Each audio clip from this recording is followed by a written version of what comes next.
कक्षा 10वीं विषय विज्ञान 22 फरवरी को बोर्ड का पेपर है।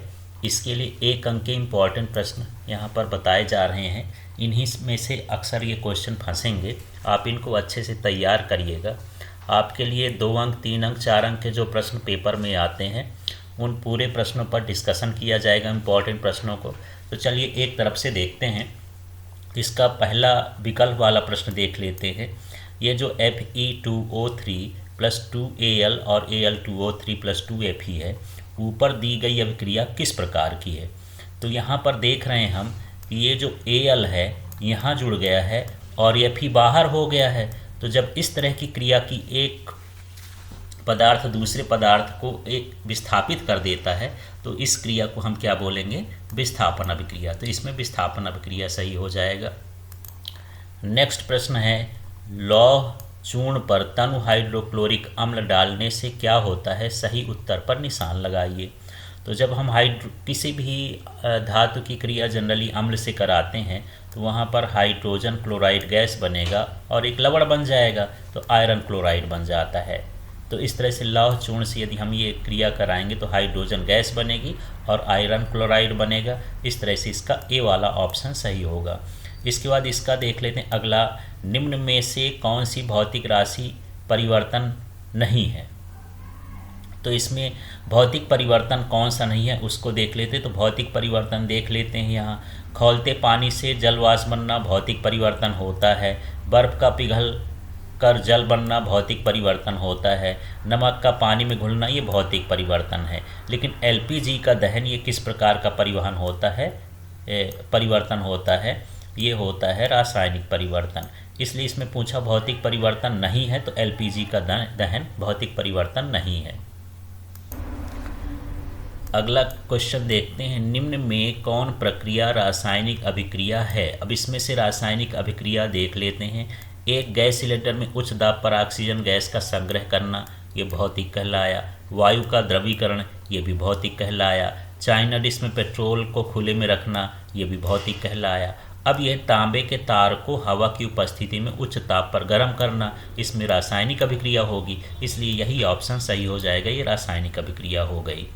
इसके बाद अगला देखते हैं, कोई विलयन लाल लिटमस को नीला कर देता है, इसका पीएच संभवतः क्या होगा। तो इसको देख लेते हैं। तो लाल लिटमस को नीला करने वाले क्षार होते हैं और जो क्षारों का पीएच मान होता है वो 7 से अधिक होता है। इसलिए यहाँ पर ये ऑप्शन सही होगा, डी। यहाँ का 10 हो जाएगा पीएच मान। तो इस तरह से आपको समझना है कि ये क्षार है कि अम्ल है। तो जो क्षार होते हैं लाल लिटमस को नीला करते हैं और क्षारों का जो पीएच मान होता है 7 से अधिक होता है। तो 7 से अधिक यही ऑप्शन है, इसलिए ये सही हो गया। अगला क्वेश्चन देखिए, कोई विलयन अंडे के पिसे हुए कवच से अभिक्रिया करके एक गैस उत्पन्न करता है जो चने के पानी को दूधिया कर देता है, इस विलयन में क्या होगा।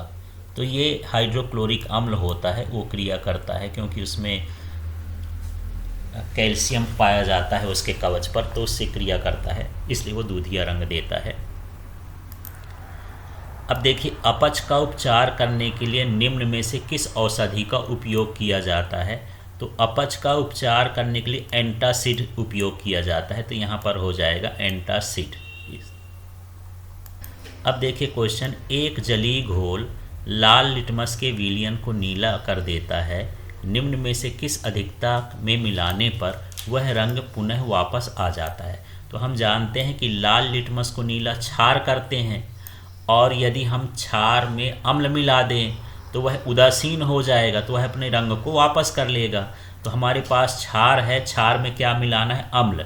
तो इनमें से हम देखते हैं जो ऑप्शन दिए हैं उसमें से हाइड्रोक्लोरिक ही अम्ल है, तो अम्ल को मिलाने पर वह रंग पुनः वापस प्राप्त कर लेगा। तो यहाँ पर क्या हो जाएगा, हाइड्रोक्लोरिक अम्ल हो जाएगा। इस तरह से यहाँ पर क्वेश्चन, निम्न में कौन सा लवण क्रिस्टलन जलयुक्त नहीं है। तो ये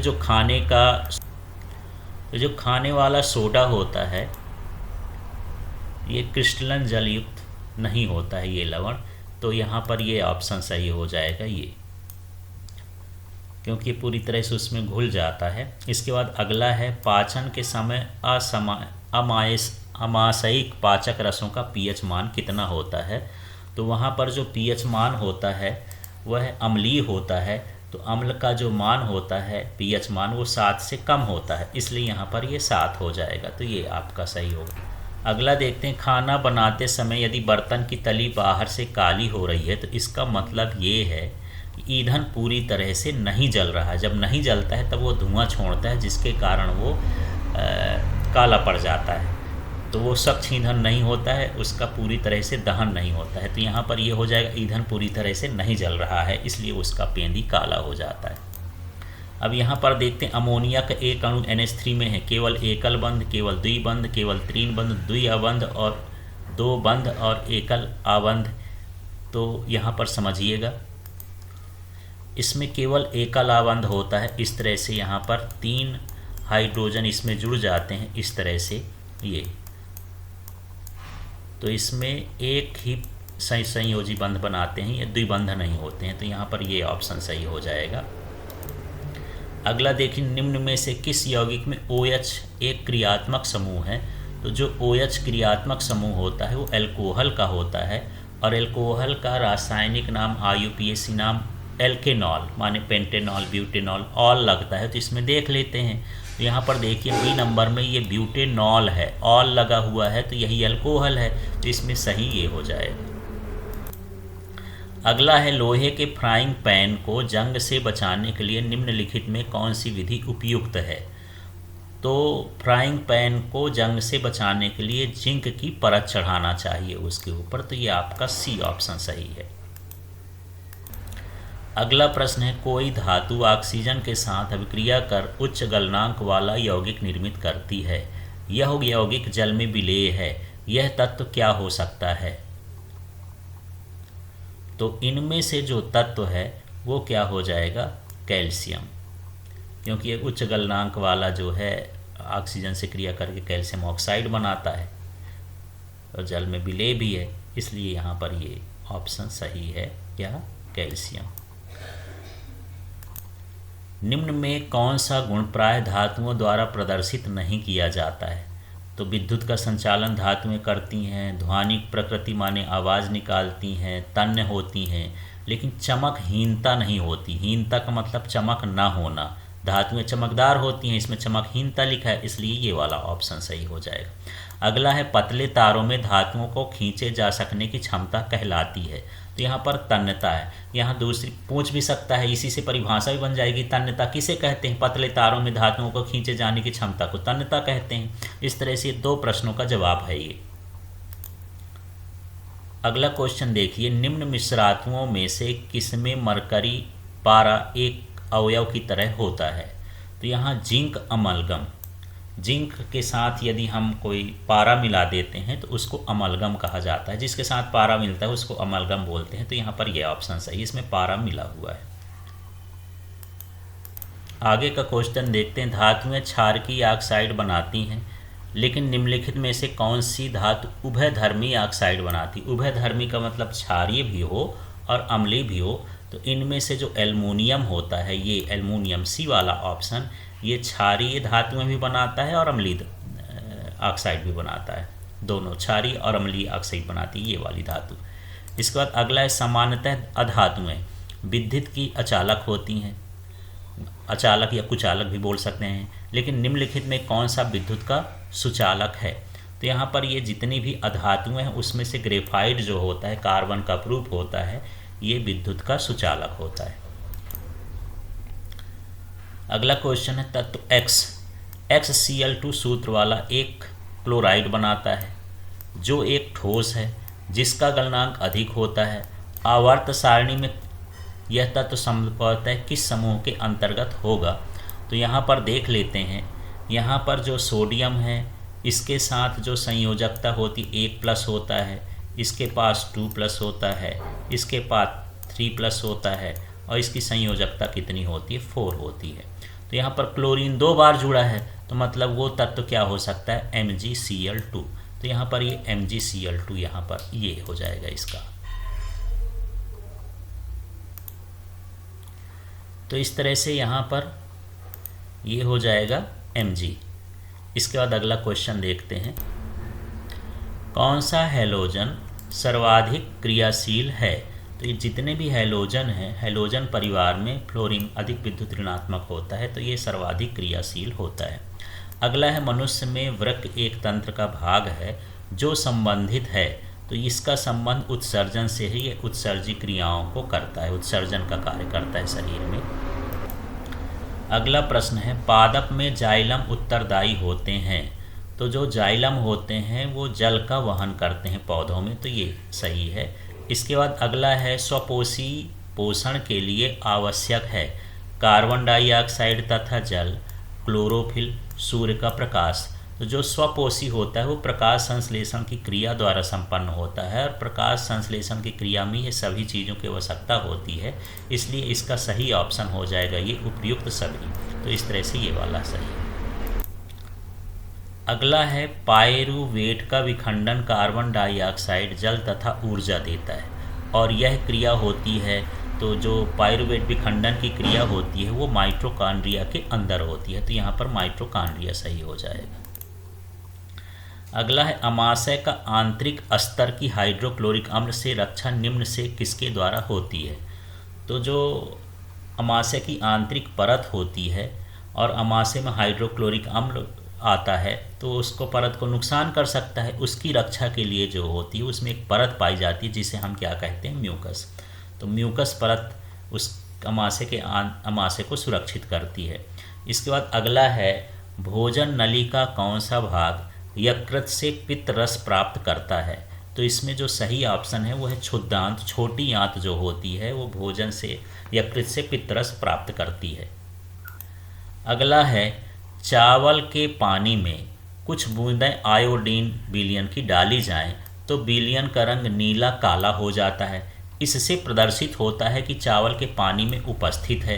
तो ये आयोडीन का जो प्रयोग होता है वो स्टार्च की जांच के लिए होता है, तो उसके अंदर क्या पाया जाता है, स्टार्च पाया जाता है। अगला प्रश्न है निम्नलिखित में से कौन सा पादप हार्मोन है? तो ये इंसुलिन मानो हार्मोन, थायरोक्सिन मानो हार्मोन, एस्ट्रोजन मानो हार्मोन, और ये जो साइटोकाइनिन होता है ये पौधों में पाया जाने वाला हार्मोन होता है, तो इसका सही ऑप्शन हो गया साइटोकाइनिन। इसके बाद अगला है दो तंत्रिका कोशिका के मध्य खाली स्थान को कहते हैं, तो वो कहलाता है सिनेप्स। और ऐसे प्रश्न जो होते हैं ये नहीं समझना है कि ये विकल्प में दिया है, तो ये खाली स्थान में भी पूछ सकता है, जोड़ी में पूछ सकता है, एक वाक्य में उत्तर भी पूछ सकता है, तो आपको इसको चारों तरफ से समझना है कि ये किस तरह का एक वाक्य का प्रश्न है, किसी भी तरह से पूछ सकता है। अगला प्रश्न है शरीर का संतुलन निम्न द्वारा नियंत्रित किया जाता है, तो ये सेरिबेलम जो मस्तिष्क का एक भाग होता है, सेरिबेलम द्वारा इस किया जाता है। अगला है मेरु रज्जु निकलती है, तो जो मेरु रज्जु निकलती है वो शरीर के मस्तिष्क के मेडुला भाग से निकलती है। अगला प्रश्न है निम्नलिखित में से कौन पादप की वृद्धि से संबंधित नहीं है? तो ये जो ऑक्सिन है ये पादप की वृद्धि से संबंधित है, जिब्रेलिन भी, साइटोकिन, एब्सिसिक अम्ल जो होता है वो पादप वृद्धि से संबंधित नहीं होता है, ये वाला ऑप्शन सही है। इसके बाद किस हार्मोन के संश्लेषण के लिए आयोडीन आवश्यक होता है? तो यहाँ पर जो आयोडीन है वो थायरॉक्सिन हार्मोन के लिए आवश्यक है, थायराइड ग्लैंड से निकलता है। अलैंगिक जनन मुकुलन द्वारा होता है, तो ये जितने दिए हैं अमीबा, ईस्ट, प्लाज्मोडियम में, लेशमेनिया में, तो ये ईस्ट में जो होता है मुकुलन द्वारा जनन होता है। इसके बाद अगला है निम्न में से कौन सा मानव में मादा जनन तंत्र का भाग नहीं है? तो अंडाशय मानव जनन तंत्र का भाग है, गर्भाशय भी है, डिंब वाहिनी भी है, लेकिन जो शुक्र वाहिनी है वो नहीं है, वो नर जनन का भाग है, तो इसका सही ऑप्शन क्या हो जाएगा, शुक्र वाहिनी। आगे का प्रश्न देखते हैं पराग कोष में होते हैं, तो पराग कोष में क्या होते हैं, पराग कण, तो ये वाला ऑप्शन सही है। अगला है समजात अंगों का उदाहरण है, तो ये हमारा हाथ, कुत्ते का अग्रपाद, ये भी समजात अंग है, हमारे दांत, हाथी के दांत, ये भी समजात अंग हैं, आलू तथा घास की ऊपरी भूस्तरी, ये भी जो होती है समजात अंग हैं। समजात अंग वो होते हैं जो एक तरह के गुण को प्रदर्शित करते हैं, एक तरह का कार्य करते हैं, तो इनमें से ये सभी हो जाएगा, उपयुक्त सभी। अगला प्रश्न है मनुष्य की एक कोशिका में गुणसूत्र पाए जाते हैं, तो ये 23 जोड़े गुणसूत्र पाए जाते हैं, तो इसका ये सही है। अगला है मानव नेत्र जिस भाग पर किसी वस्तु का प्रतिबिंब बनाते हैं वह होता है दृष्टिपटल, या इसी को रेटिना कहा जाता है। तो इसमें दृष्टिपटल लिखा है तो दृष्टिपटल समझ लेना। अगला प्रश्न है सामान्य दृष्टि के वयस्क के लिए सुस्पष्ट दर्शन की अल्पतम दूरी होती है, तो ये होती है अल्पतम दूरी या न्यूनतम दूरी स्पष्ट दृष्टि की, वो होती है 25 सेंटीमीटर। अगला है अभिनेत्र लेंस की फोकस दूरी में परिवर्तन किया जाता है, तो ये पक्षमाभी कोशिकाओं द्वारा या सिलिकरी बॉडी द्वारा जो है लेंस का समायोजन किया जाता है, तो यहाँ पर ये पक्षमाभी द्वारा हो जाएगा। अगला है दूर दृष्टि दोष दूर करने में लेंस प्रयुक्त होता है, तो दूर दृष्टि दोष को दूर करने के लिए उत्तल लेंस प्रयोग किया जाता है। अगला है प्रतिरोध का मात्रक है, तो यहाँ प्रतिरोध का मात्रक क्या होता है, ओम होता है, तो ये ऑप्शन सही है। फिर देखते हैं विद्युत धारा का एसआई मात्रक, तो विद्युत धारा का एसआई मात्रक एम्पियर होता है, एम्पियर यहाँ हो जाएगा। फिर विद्युत शक्ति का अंतर्राष्ट्रीय पद्धति में मात्रक है, तो यहाँ विद्युत शक्ति का मात्रक पूछ रहा है, और शक्ति का मात्रक क्या होता है, वाट, तो जो एसआई मात्रक होता है वो वाट होता है। अगला है विभवांतर का मात्रक है, तो विभवांतर का मात्रक क्या होता है, वोल्ट होता है। फिर यहाँ पर देखिए निम्नलिखित में से कौन किसी लंबे विद्युत वाही तार के निकट चुंबकीय क्षेत्र का सही वर्णन करता है, तो यहाँ पर देख लीजिए डी नंबर का चुंबकीय क्षेत्र की सकेंद्री क्षेत्र रेखाओं का केंद्र तार होता है। जब तार में विद्युत धारा प्रवाहित की जाती है तो जो चुंबकीय क्षेत्र होता है इस तरह से वृत्ताकार होता है, और जिसका केंद्र क्या होता है, तार होता है, तो यहाँ पर इस तरह से ये ऑप्शन सही हो जाएगा डी नंबर का। अगला देखते हैं विद्युत चुंबकीय प्रेरण की परिघटना, तो यहाँ पर कुंडली तथा चुंबक के बीच आपेक्षिक गति के कारण कुंडली में प्रेरित धारा उत्पन्न हो जाती है, इसी को हम विद्युत चुंबकीय प्रेरण भी कहते हैं। और यहाँ से आप परिभाषा भी जान सकते हैं कि विद्युत चुंबकीय प्रेरण क्या है। कुंडली तथा चुंबक के बीच आपेक्षिक गति करते हैं तो कुंडली के सिरों पर विद्युत वाहक उत्पन्न हो जाता है, विद्युत वाहक बल या प्रेरित धारा बहने लगती है, तो इसे विद्युत चुंबकीय प्रेरण कहते हैं। अगला है विद्युत धारा का उत्पन्न करने वाली युक्ति है, तो इसमें विद्युत धारा को उत्पन्न करने वाली युक्ति क्या होती है, जनित्र होती है, तो यहाँ पर ये वाला ऑप्शन सही है। अगला क्वेश्चन है उपकरणों को विद्युत आघात से बचाने वाली युक्ति है, तो विद्युत आघात से बचाने के लिए हम फ्यूज का उपयोग करते हैं, तो ये कौन सा ऑप्शन सही हो जाएगा, फ्यूज। इसके बाद अगला है निम्न में अनवीकरणीय ऊर्जा स्रोत है, अनवीकरणीय ऊर्जा स्रोत है जिनका हम बार बार उपयोग नहीं कर सकते हैं, तो यहाँ पर कौन सा हो गया, जीवाश्म ईंधन, तो ये जीवाश्म ईंधन में सब आ जाएगा। यहाँ लकड़ी भी है लेकिन जीवाश्म ईंधन हो जाएगा इसका। अगला प्रश्न है प्रत्यक्ष या अप्रत्यक्ष रूप से प्रमुखतः ऊर्जा का स्रोत है, तो जो ऊर्जा का स्रोत होता है मुख्यतः वो क्या होता है, सूर्य ही सबका ऊर्जा का स्रोत है, तो यहाँ पर सूर्य का ऑप्शन सही है। इसके बाद अगला क्वेश्चन निम्न में से कौन आहार श्रृंखला का निर्माण करते हैं, तो यहाँ पर देखिए घास गेहूँ आम, यहाँ आहार श्रृंखला नहीं है, घास बकरी मानव, बलरी गाय हाथी, घास मछली बकरी, तो यहाँ पर जो सही है वो है घास। घास को बकरी खा सकती है, बकरी को मानव खा सकता है, इस तरह से यहाँ पर एक आहार श्रृंखला का निर्माण हो। अगला प्रश्न देखते हैं निम्न में से कौन पर्यावरण मित्र व्यवहार कहलाते हैं। बाजार जाते समय सामान लेने के लिए कपड़े का थैला ले जाना, ये एक पर्यावरण मित्र व्यवहार है। कार्य समाप्त हो जाने पर लाइट बल्ब तथा पंखे स्विच बंद करना, ये भी पर्यावरण मित्र व्यवहार है। माँ द्वारा स्कूटर से विद्यालय छोड़ने की बजाय तुम्हारा विद्यालय तक पैदल जाना, ये भी पर्यावरण मित्र व्यवहार है, तो यहाँ पर सही ऑप्शन हो जाएगा उपयुक्त सभी। अब अगला क्वेश्चन है एक पारितंत्र में होते हैं, तो पारितंत्र में सजीव भी होते हैं और अजीव भी होते हैं, तो यहाँ पर ये हो जाएगा सभी सजीव एवं अजीव, तो यहाँ पर सी ऑप्शन सही हो जाएगा।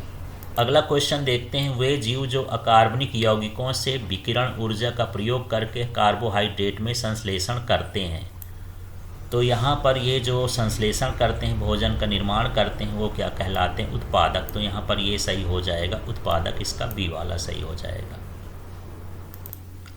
अगला प्रश्न है निम्न में प्राकृतिक स्रोत कौन सा नहीं है, तो मृदा प्राकृतिक है, जल प्राकृतिक है, वायु भी प्राकृतिक है, केवल ये जो विद्युत है ये प्राकृतिक स्रोत नहीं है, तो यहाँ पर ये ऑप्शन सी हो जाएगा।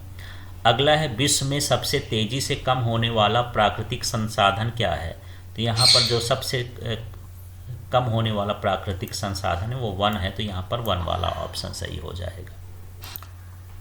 अब रिक्त स्थानों में देख लेते हैं, लेकिन अभी मैं बता चुका हूँ ये क्वेश्चन जो 1 नंबर के क्वेश्चन हैं वही क्वेश्चन रिक्त स्थान वाले विकल्प में पूछे जा सकते हैं, सतसत में पूछे जा सकते हैं, जोड़ में पूछे जा सकते हैं। तो इन क्वेश्चनों को वैसे ही समझना है, ये सारे इंपॉर्टेंट क्वेश्चन हैं। तो चलिए इसका पहला प्रश्न देखते हैं। किसी रासायनिक अभिक्रिया का समीकरण के रूप में प्रतीकात्मक निरूपण खाली स्थान कहलाता है। तो ये रासायनिक समीकरण कहलाता है। तो यहाँ से 2 नंबर का भी प्रश्न बन सकता है कि रासायनिक समीकरण किसे कहते हैं, इसी को लिख देंगे तो रासायनिक समीकरण हो जाएगा। इसी प्रकार सारे प्रश्नों को आपको समझना है। अगला है ऐसी अभिक्रियाएं जिनमें 2 या 2 से अधिक अभिकारक संयुक्त होकर के एकल उत्पाद का निर्माण करते हैं, तो ये संयोजन अभिक्रियाएं कहलाती हैं। तो संयोजन अभिक्रिया किसे कहते हैं, ये भी परिभाषा बन जाएगी, जिसमें जो 2 या 2 से अधिक उत्पाद वो अभिकारक होते हैं मिल करके एक ही उत्पाद बनाते हैं, वो संयोजन अभिक्रियाएं होती हैं। इसके बाद देख लेते हैं जब किसी अभिक्रिया में एकल अभिकर्मक टूट करके 2 या 2 से अधिक छोटे छोटे उत्पादों में विभक्त हो जाता है, उस अभिक्रिया को क्या कहते हैं, वियोजन अभिक्रिया या अपघटन अभिक्रिया। ये संयोजन की उल्टा होती है, उसमें 2 अभिकारक मिल करके एक एकल उत्पाद बनाते हैं, इसमें एकल उत्पाद टूट करके 2 एकल अभिकारक टूट करके 2 उत्पाद बना देता है। इसके बाद अगला देखिए, जब एक अभिकर्मक तत्व दूसरे अभिकर्मक तत्व में से दूसरे तत्व को विस्थापित करके स्वयं उसका स्थान ग्रहण कर लेता है, तो इस अभिक्रिया को क्या कहते हैं, विस्थापन अभिक्रिया कहते हैं। फिर वे अभिक्रियाएं जिनमें अभिकारकों के बीच आयनों का आदान प्रदान होता है उसे हम क्या कहते हैं, द्विविस्थापन अभिक्रियाएं कहते हैं। इसके बाद देख लीजिए वे अभिक्रियाएं जिनमें उत्पाद के साथ साथ ऊष्मा भी उत्पन्न होती है, तो जिनमें ऊष्मा उत्पन्न होती हैं उन क्रियाओं को हम क्या कहते हैं, ऊष्माक्षेपी अभिक्रियाएं कहते हैं। अब आगे का देख देते हैं। धात्विक ऑक्साइड प्रायः खाली स्थान होते हैं, तो ये क्षारकी होते हैं। अधात्विक ऑक्साइड प्रायः खाली स्थान होते हैं, अम्लीय होते हैं। जल एक खाली स्थान ऑक्साइड है, ये उदासीन ऑक्साइड है। अम्ल नीले लिटमस पत्र को लाल कर देते हैं और क्षारक लाल लिटमस पत्र को नीला कर देते हैं। कार्बन की संयोजकता खाली स्थान है, तो ये 4 है। खाली स्थान में श्रृंखलन की क्षमता अधिक होती है, कार्बन है। श्रृंखलन का मतलब होता है आपस में जुड़ जुड़ करके लंबी श्रृंखला बना करके यौगिकों का निर्माण करते हैं। सिरका में खाली स्थान होता है, तो इसमें एसिटिक अम्ल होता है। शराब वाइन में खाली स्थान होता है, तो ये एथिल अल्कोहल होता है। खाली स्थान यौगिकों में समवायता का गुण पाया जाता है, तो ये कार्बनिक यौगिकों में समवायता का गुण पाया जाता है। धातुएं प्राय ऊष्मा एवं विद्युत की खाली स्थान होती हैं, ये सुचालक होती हैं। अब आगे का देते हैं। आघात वर्धनीयता एवं तन्यता खाली स्थान का प्रमुख गुण है, तो ये धातुओं में पाया जाता है, धातुओं का गुण है। भंगुरता प्राय धातुओं का प्रमुख गुण है, तो ये अधातुओं हो जाएगा, क्योंकि भंगुरता होती है कि जल्दी से वो टूट जाती है, उसमें आघात वर्धनता और तन्यता नहीं पाई जाती है, तो उसे ही हम क्या कहते हैं, भंगुरता कहते हैं। अगला है अधातुएं प्राय विद्युत की खाली स्थान होती, अचालक या कुचालक भर सकते हैं या विद्युत रोधी भर सकते हैं।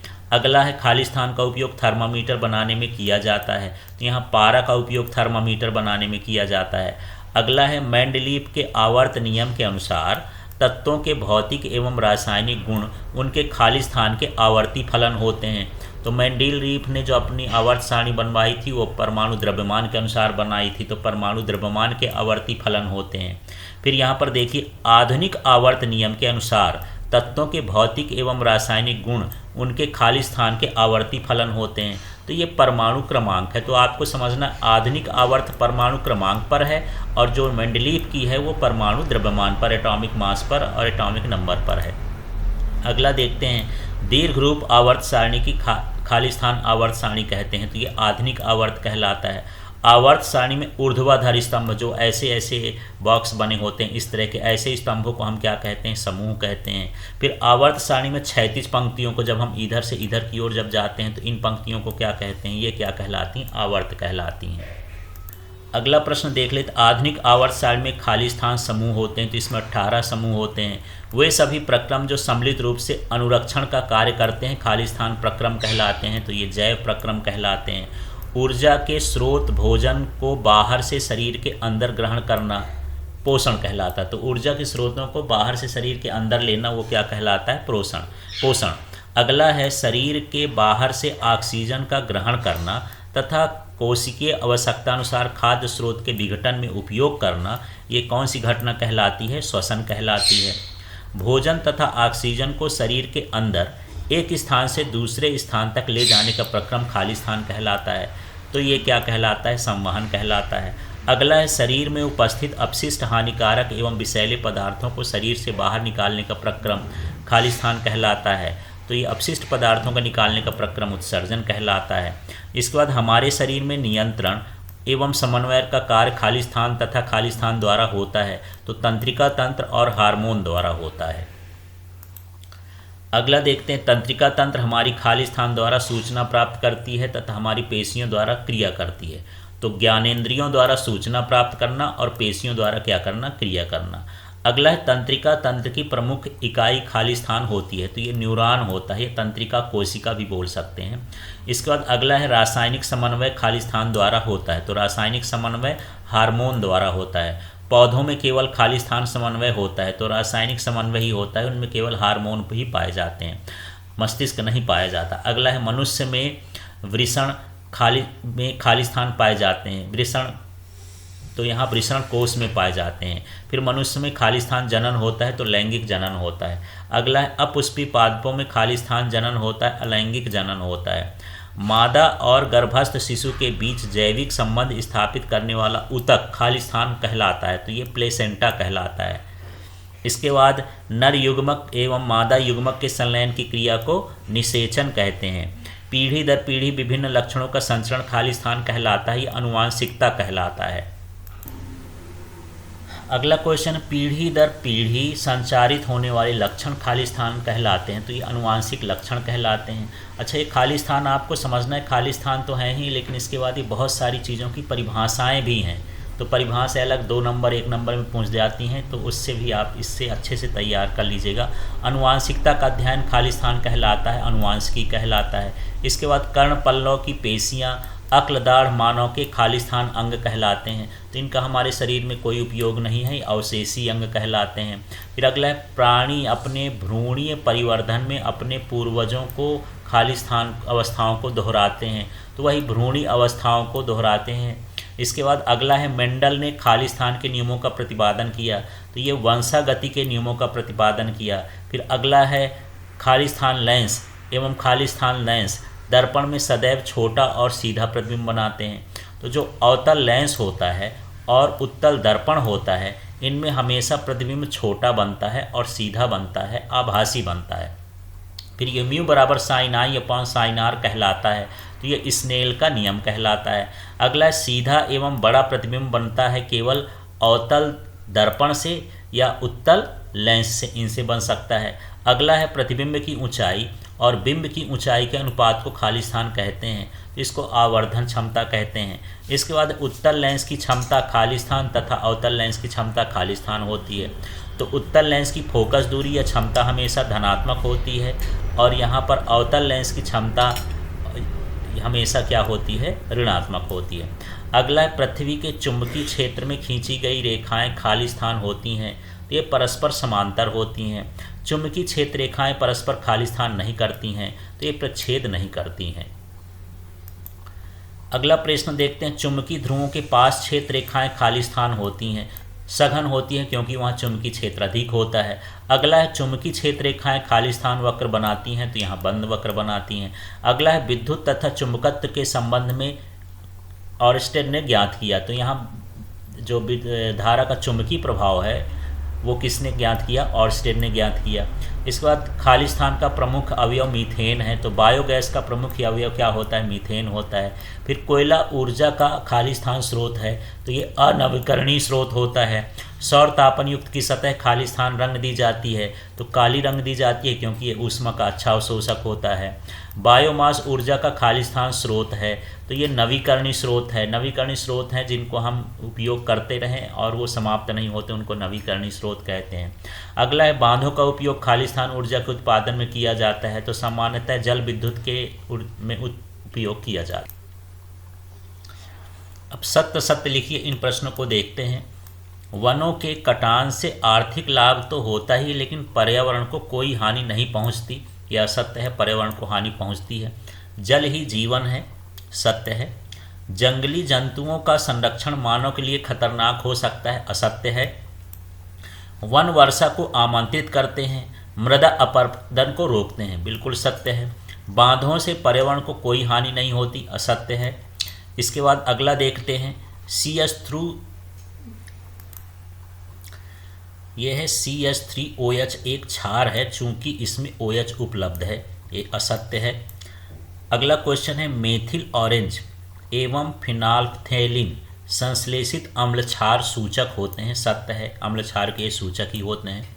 इसके बाद अगला NH3 एक अम्ल है क्योंकि इसमें H उपलब्ध है, असत्य है, यह एक क्षार होता है। अगला है, लिटमस एक प्राकृतिक अम्ल क्षार सूचक है, सत्य है, लिटमस से हम अम्ल क्षार का पता लगाते हैं।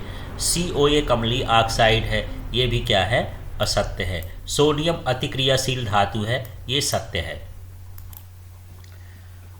दो अधातुओं के समांग मिश्रण को मिश्रातु कहते हैं, असत्य है, यहाँ अधातुओं का नहीं धातुओं का समांग मिश्रण होना चाहिए। अगला है, धातुओं के ऑक्साइड प्रायः क्षारकी प्रकृति के होते हैं, सत्य है। स्टेनलेस स्टील में तांबा मिला होता है, असत्य है, ये निकिल क्रोमियम मिला होता है इसमें, लोहा। इसके बाद अधातुओं के ऑक्साइड प्रायः अम्लीय प्रकृति के होते हैं, सत्य है। क्षैतिज पंक्तियों को समूह कहते हैं, असत्य है, ये आवर्त कहलाता है। अगला, समूह एक के तत्व क्षार धातुएं कहलाती हैं, सत्य है। ऊर्ध्वाधर स्तंभ आवर्त कहलाते हैं, गलत हो गया, समूह कहलाते हैं। समूह 17 के तत्व हैलोजन कहलाते हैं, सत्य है। समूह 2 के तत्व मुद्रा धातुएं कहलाती हैं, गलत है। यहाँ थोड़ा सा यहाँ पर ध्यान देना, ये मुद्रा धातुएं नहीं हैं, मृदा धातुएं कहलाती हैं। मृदा लिखा होता तो ये सत्य हो जाता।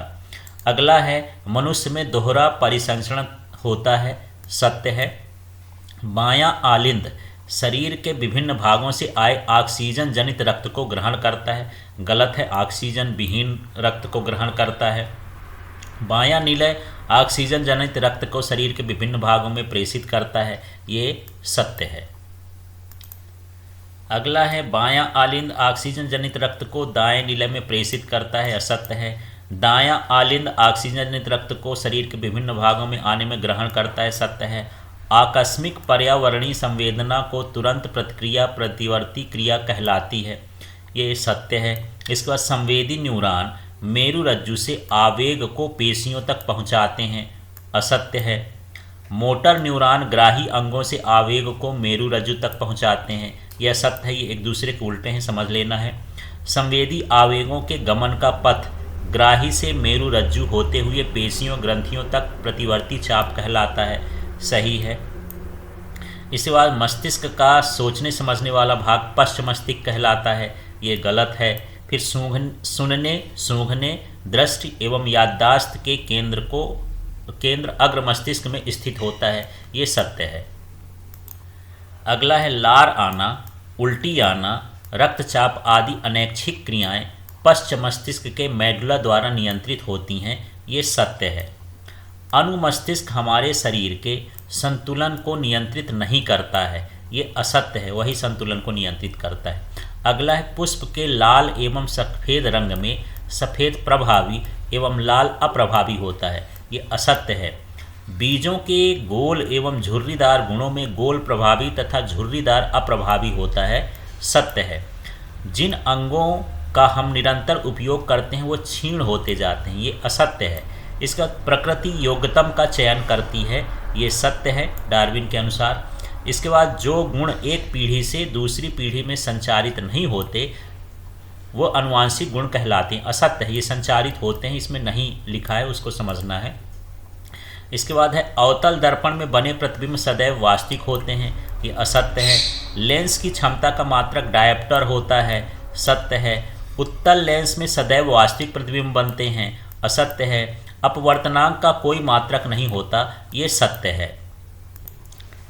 फिर अगला है, कांच का अपवर्तनांक 1 से कम होता है, असत्य है, 1 से अधिक होता है।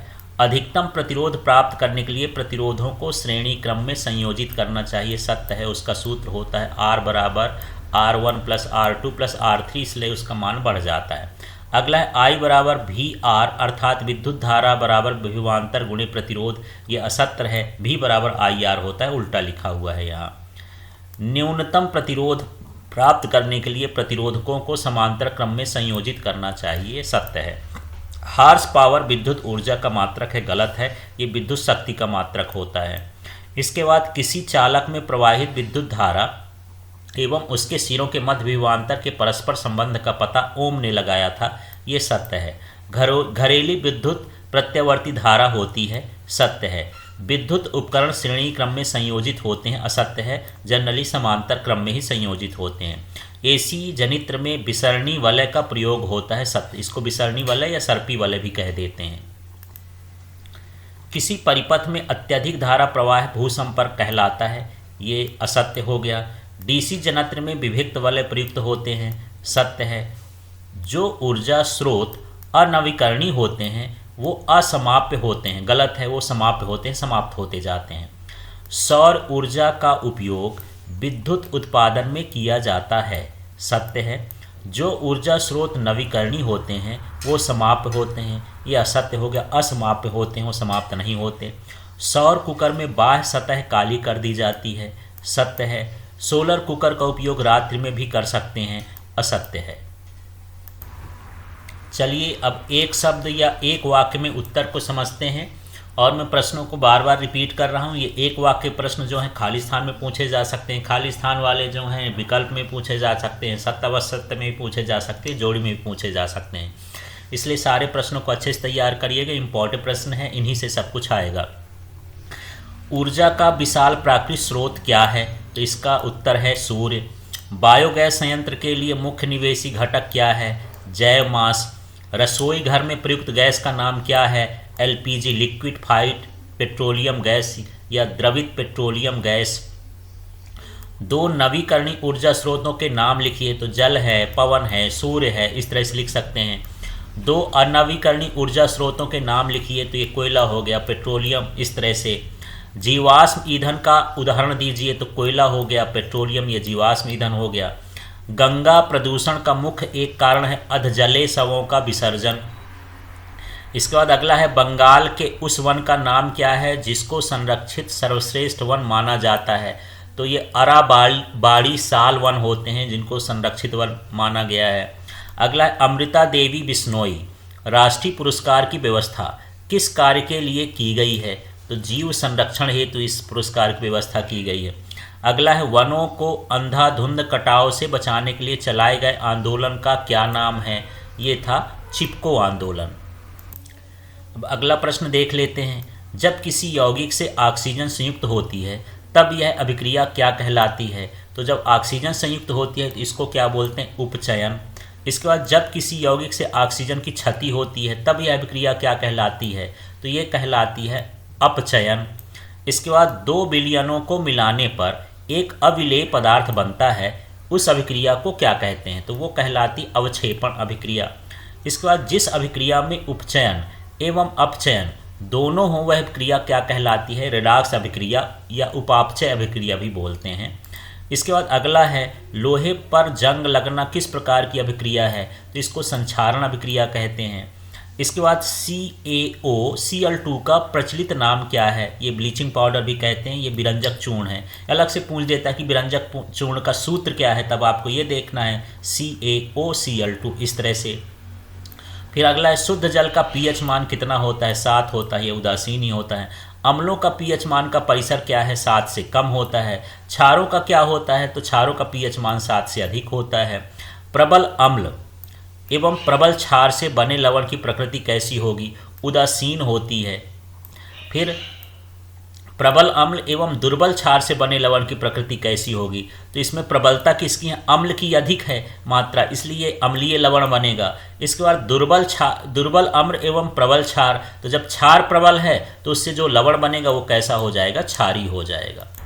अगला देखते हैं अम्ल एवं क्षार की अभिक्रिया से क्या बनता है? तो यहाँ पर लवण एवं जल बनता है। अगला है अम्ल धात्विक कार्बोनेटों से अभिक्रिया करके कौन सी गैस निकालते हैं? तो ये कार्बोनेटों से अभिक्रिया करके कार्बन डाइऑक्साइड गैस निकालते हैं। अगला है प्रायः तनु अम्ल कुछ धातुओं से अभिक्रिया करके कौन सी रंगहीन गैस निकालते हैं? तो ये अम्लों से क्रिया करके सामान्यतः हाइड्रोजन गैस निकालते हैं। अम्ल एवं क्षारों की अभिक्रिया को क्या कहते हैं? तो इस अभिक्रिया को उदासीनीकरण कहते हैं। अलग से पूछ देता है 2 नंबर में उदासीनीकरण क्या है। तो अम्ल और क्षार अभिक्रिया करके लवण बना लेते हैं, जिसमें न अम्ल के गुण होते हैं न क्षार के गुण होते हैं, इसी को उदासीनीकरण कहते हैं। अगला है, जो धातुएं कठोर सतह से टकराने पर ध्वनि उत्पन्न करती हैं उन्हें क्या कहते हैं? तो उनको ध्वनिक या सोनोरस कहते हैं धातुओं को। इसके बाद धातुओं की सतह चमकदार होती है, यह गुण क्या कहलाता है? यह धात्विक चमक कहलाता है। अगला है, पारे की मिश्रातु को क्या कहते हैं? तो उनको अमलगम कहते हैं। जिनके पास भी पारा मिलता है उसे अमलगम बोला जाता है। फिर यह अयस्कों में उपस्थित मिट्टी एवं रेत की अशुद्धियों को क्या कहलाती हैं? तो इनको गैंग कहा जाता है। फिर जब कोई तत्व प्रकृति में विभिन्न रूपों में पाया जाता है तो इस गुण को क्या कहते हैं?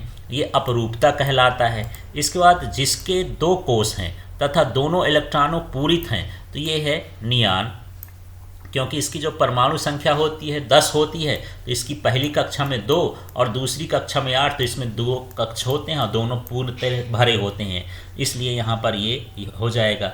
इसके बाद इलेक्ट्रॉनिक विन्यास, ये 2 8 2 है, तो 8 2 10 2 12 है, तो जो 12 होता है वो किसका होता है? मैग्नीशियम का होता है, तो यहाँ पर मैग्नीशियम हो जाएगा। अगला प्रश्न देखते हैं, कुल 3 कोष हैं तथा संयोजकता कोष में 4 इलेक्ट्रॉन हैं, तो ये सिलिकॉन में होते हैं। इसके बाद अगला देख लेते हैं, दूसरे कोष में पहले कोष से 2 गुने इलेक्ट्रॉन होते हैं, तो ये कार्बन होता है। पहली कक्षा में 2 है, इसका 2 गुना कर देंगे तो 4 2 4 6, तो 6 कार्बन का परमाणु क्रमांक होता है। आवर्त तालिका का निर्माण किसने किया था? तो आवर्त सारणी का निर्माण किसने किया था? मेंडलीफ ने। आधुनिक आवर्त तालिका का निर्माण किसने किया था? बोर एवं बरी ने। समूह 2 के तत्वों को क्या कहा जाता है? तो क्षारीय मृदा धातुएं कहा जाता है। प्रथम आवर्त में कितने तत्व होते हैं? 2 होते हैं। द्वितीय आवर्त में कितने तत्व होते हैं? 8 होते हैं। अब है, सौर प्रकाश एवं क्लोरोफिल की उपस्थिति में कार्बन डाइऑक्साइड एवं जल के संश्लेषण के फलस्वरूप ग्लूकोज बनने की प्रक्रिया क्या कहलाती है? प्रकाश संश्लेषण। तो ये प्रकाश संश्लेषण की परिभाषा भी है, अलग से पूछ लेगा कि प्रकाश संश्लेषण किसे कहते हैं, तब भी ये परिभाषा लिखना पड़ेगा। अगला है, मनुष्य में ग्रहण किए गए भोजन की जटिल यौगिकों में को सरल यौगिकों में विखंडित करने की सतत प्रक्रिया क्या कहलाती है? तो ये कहलाती है पाचन। जटिल यौगिकों को सरल यौगिकों में विघटित करना। अगला प्रश्न देखते हैं, अपशिष्ट हानिकारक एवं विषैले पदार्थों को शरीर से बाहर निकालने में प्रयुक्त अंगों के समूह को क्या कहते हैं? तो ये पूरा का पूरा अंगों का समूह उत्सर्जी तंत्र कहलाता है। अगला है, वायु की अनुपस्थिति में होने वाले श्वसन को क्या कहा जाता है? तो वायु की अनुपस्थिति में जो श्वसन होता है उसको बोलते हैं अवायवी, एनारोबिक श्वसन रेस्पिरेशन कहला गया। अगला है, पादप के वायु भागों द्वारा वाष्प के रूप में जल हानि क्या कहलाती है? तो ये वाष्पोत्सर्जन कहलाएगी। हरे पौधों की पत्तियों में पाए जाने वाला वर्णक का नाम लिखिए। तो ये क्लोरोफिल है। पौधों में नियंत्रण एवं समन्वय किस तंत्र द्वारा किया जाता है? तो ये अंतःस्रावी तंत्रों द्वारा किया जाता है। कशेरुकी जंतुओं में किन तंत्रों द्वारा नियंत्रण एवं समन्वय होता है?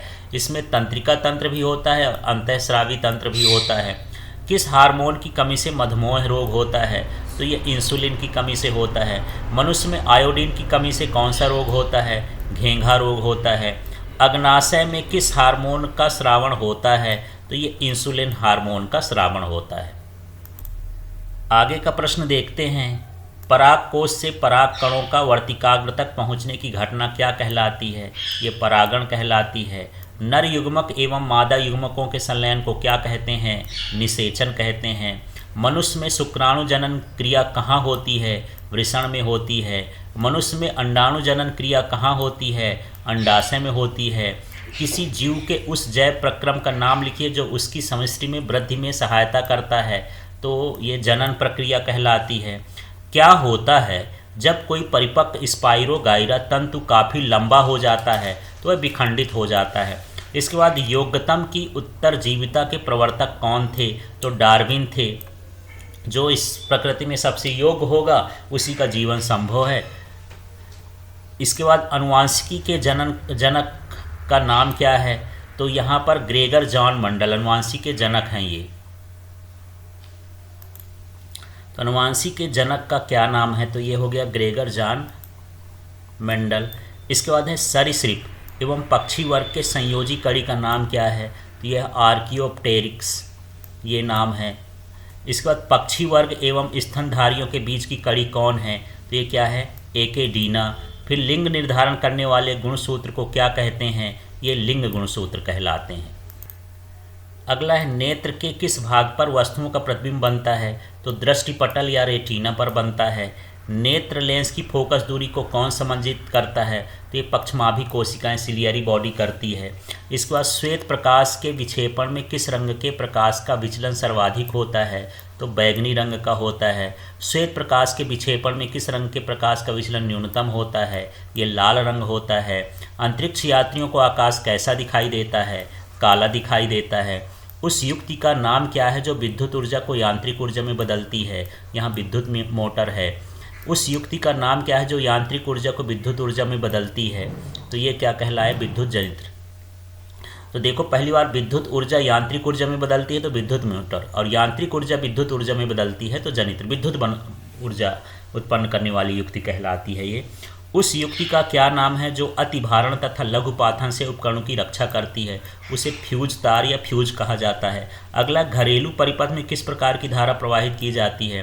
तो प्रत्यावर्ती धारा प्रवाहित की जाती है। विद्युत घंटी में किस प्रकार के चुंबक का प्रयोग किया जाता है? विद्युत चुंबक या एक तरह का अस्थायी चुंबक होता है।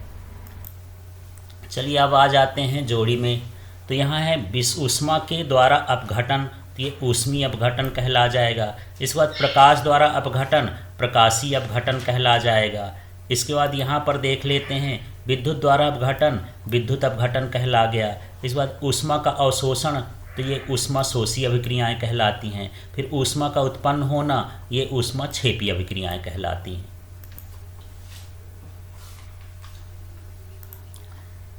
चलिए अब अगला देखते हैं ब्लीचिंग पाउडर। तो जो ब्लीचिंग पाउडर होता है उसको विरंजन चूर्ण भी कहते हैं। विरंजन हेतु कल रंग हटाने का प्रयोग किया जाता है इसमें।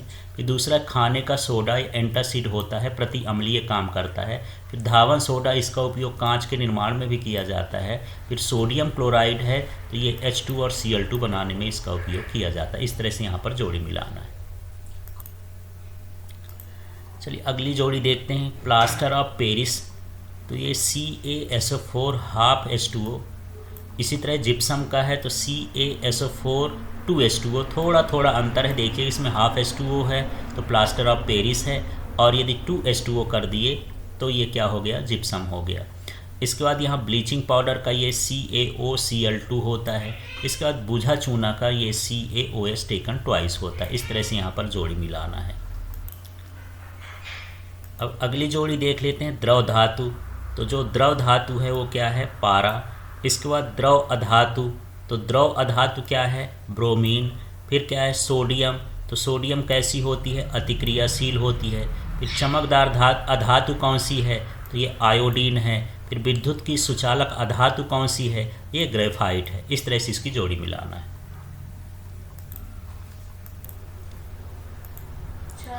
चलिए इसमें अब देखते हैं त्रिक का नियम। तो त्रिक का नियम क्या है? डोबेराइनर।